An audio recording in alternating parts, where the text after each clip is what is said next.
Selamat malam, selamat datang di Mata Najwa, saya Najwa Shihab, tuan rumah Mata Najwa. Sepak bola kita tak pernah lelah menerbitkan rasa kecewa. Riwayat suap dan pengaturan skor menjulang mencetak rekor. Ide reformasi mengemuka, yang muncul justru prahara. Ini soal uang dan kekuasaan.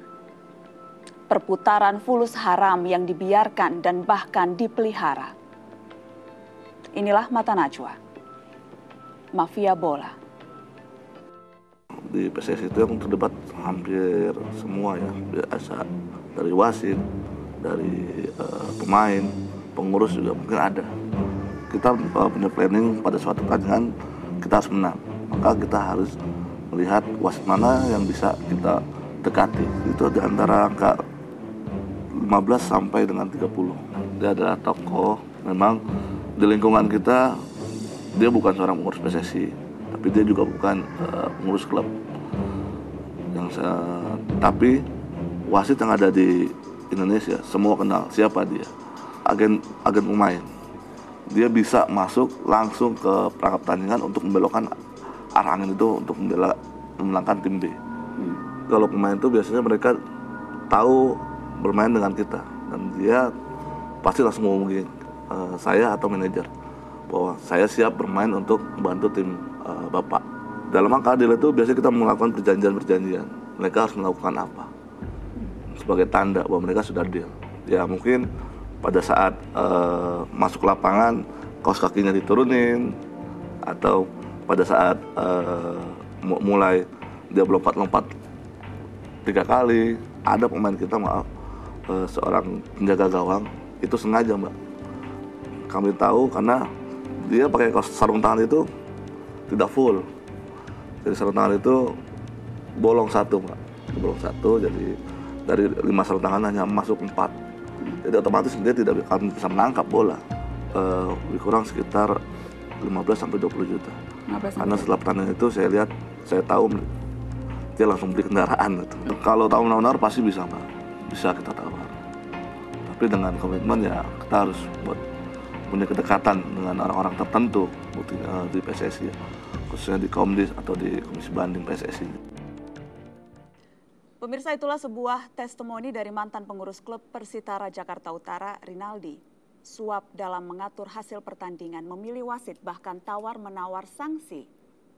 Semua terlibat termasuk para pengurus PSSI lama. Ini adalah bagian dari laporan investigasi Save Our Soccer tentang suap dan korupsi sepak bola di Indonesia. Telah hadir di studio Mata Najwa aktivis Save Our Soccer, Apung Widadi. Selamat malam, Mas Apung. Selamat malam, Mbak Nana. Jadi Anda dan teman-teman di Save Our Soccer membuat suatu investigasi soal mafia bola. Iya. Persisnya bagaimana laporan ini Anda susun? Iya, kami itu sejak tahun 2011 ya, ketika masa Nurdin Halid kami selalu mengeluarkan beberapa data yang terkait dengan kasus korupsi di sepak bola. Nah, untuk yang korupsi di sepak bola ini lebih bentuknya paper investigatif. Metodenya menggunakan kita melihat dari berbagai media yang kemudian kita saring, kemudian kita jadikan database, base-nya di media yang sudah terungkap di media dan di proses hukum. Ada yang Anda verifikasi ulang, apakah Anda kemudian mendatangi dan memintai testimoni dari pelaku-pelaku misalnya? Kalau testimoni ya, beberapa mantan manajer kita ada testimoni, kita ada wawancara gitu kan, ada manuskripnya gitu. Oke, sebelum saya lebih jauh membuka laporan ini juga belum Anda rilis kemana-mana ya laporan ini ya? Belum. Oke, sebelumnya saya mau pastikan nih Anda akan bertanggung jawab atas isi laporan ini ya. Maksudnya Anda bisa menjamin bahwa ini kalau nanti ada yang mensomasi atau pihak-pihak yang keberatan, Anda siap untuk mempertanggungjawabkan ini? Pasti, ini kan basicnya bisa dipertanggungjawabkan. Jadi Anda siap? Oke, kalau gitu saya bisa langsung minta Anda buka-bukaan. Siapa saja nih aktor-aktor pelaku mafia bola di Indonesia?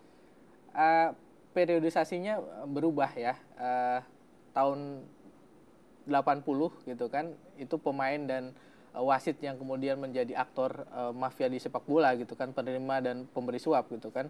90 ketika gaji pemain sudah tinggi akhirnya wasit gitu kan. Nah 90 sampai sekarang gitu kan, modusnya adalah bergeser kepada pengurus sepak bola ini misalnya di PSSI pusat ataupun daerah, ini menjadi sebuah medium yang sangat enak untuk mengatur pertandingan-pertandingan yang kemudian indikasinya mafia, ada suap, ada korupsi dan sebagainya. Ada satu kasus spesifik yang bisa Anda sebut termasuk aktor yang tadi Anda sebutkan, pengurus PSSI yang mana?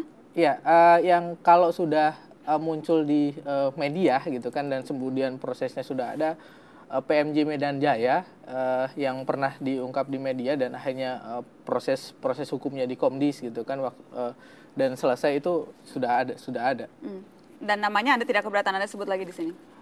Kalau yang dulu PMJ Medan Jaya ada manajernya, kemudian di PSSI ada Togar Mananero gitu kan, yang kemudian akhirnya keluar dari PSSI, divonis juga, tetapi kemudian tidak diberi sanksi yang cukup panjang, misalnya sanksi seumur hidup tidak boleh berkecimpung di sepak bola Indonesia. Dan itu persisnya yang dilakukan adalah menerima suap? Iya, 100 juta kan, gitu kan, 100 juta, kemudian 50 dulu, dan kemudian 50 lagi gitu kan. Kronologisnya ada di sini. Ada semua nah di itu laporan sudah juga dimuat di salah satu media, tetapi kemudian kita investigasi lagi bahwa ini benar tidak terjadinya dan sebagainya. Saya pikir itu layak untuk dimasukkan dalam laporan investigasi. Oke, nah laporan investigasi ini memuat nama-nama, membuat kasus-kasus yang sudah pernah dipublish, tapi kemudian Anda juga membuat satu skema bagaimana sesungguhnya aliran uang ini mengalir dari pemain, wasit, dan bagaimana pengurus PSSI bermain di situ. Iya. Kita akan lihat sama-sama juga di layar supaya pemirsa bisa melihat skema yang dibuat oleh Save Our Soccer, dan saya minta Anda untuk menjelaskan bagaimana aliran uang haram itu mengalir.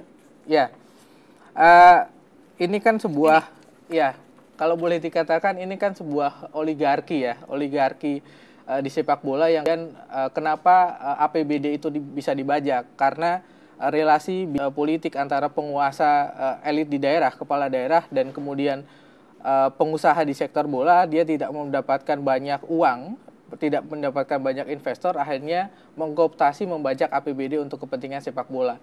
Nah, ini peta dari dulu yang kemudian dari beberapa fakta yang kemudian kita gabungkan. Ini birokrasi PSSI dulu, zaman Nurdin Halid, yang kemudian kita reformasi. Akhirnya ada ke daerah, ada manipulasi kompetisi, menjual gelar juara, penggunaan dana bisnis dan sebagainya, pemodal, ada suap, iming-iming, gaji kontrak. Nah, kalau PSSI kemudian ke klub peserta, banyak sekali hal yang bisa diperjualbelikan, diantaranya juara itu bisa dibeli oleh siapapun gitu kan. Ada buktinya ini juara bisa dibeli oleh siapapun?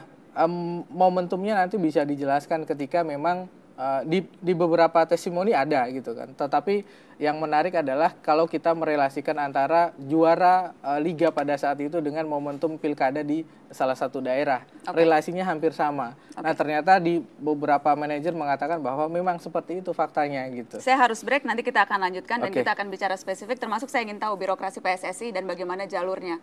Untuk tadi saya lihat tuh, nomor 4 transfer ke rekening pribadi, suap dan judi. Kita akan tanya setelah pariwara, tetap di Mata Najwa.